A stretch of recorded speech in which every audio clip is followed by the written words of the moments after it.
सागर डिजिटलच्या YouTube चॅनेलला like करा, share करा, सबस्क्राईब करा आणि अशाच ताज्या घडामोडी नियमित पाहण्यासाठी बेल आयकॉनला प्रेस करा।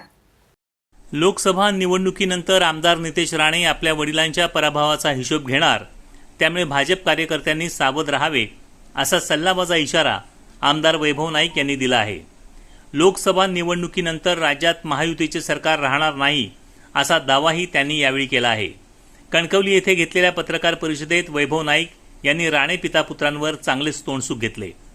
नारायण राणे हे काँग्रेसमध्ये असताना पराभवानंतर सुदन बांदिवडेकर यांची बोटे कुणी छाटली, बाळा वळंजू यांचा मृत्यू मुंबईत कसा झाला याचा विचार भाजपच्या कार्यकर्त्यांनी करावा असा सल्लाही आमदार वैभव नाईक यांनी दिला आहे। या लोकांना निधी देण्याचं काम उद्धव बाळासाहेब ठाकरेंनी केलं आणि ह्यांनी मात्र आपल्याला मतं दिली नाहीत तर आपल्याला निधी देणार नाही, ही त्यांची जुनीच परंपरा आहे। फक्त त्यांची आता एक अर्धही सरपंचांना धमकी आपण दाखवली, परंतु भाजप कार्यकर्त्यांना सुद्धा त्यांनी धमकी दिलेली आहे आणि भाजप कार्यकर्त्यांनी नितेश राणेंच्या या प्रवृत्तीपासून सावध राहावं।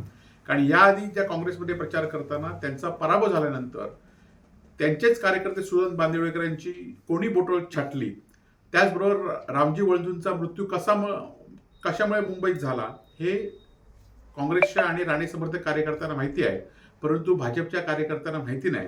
त्यामुळे येणाऱ्या काळामध्ये भाजपच्या कार्यकर्त्यांनी प्रचार करताना या दोन्ही घटनेची जाणीव ठेवावी आणि या दोन्ही घटना आपल्या सोबत सुद्धा होऊ शकतात याची जाणीव त्यांनी ठेवावी आणि प्रचार करावा। आमदार वैभव नाईक यांनी केलेल्या आरोपांना राणे यांच्याकडून अद्याप कोणतेही प्रत्युत्तर आलेले नाही। सागर डिजिटलच्या यूट्यूब चॅनलला लाईक करा, शेअर करा, सबस्क्राईब करा आणि ताज्या घडामोडी नियमित पाहण्यासाठी बेल आयकॉनला प्रेस करा।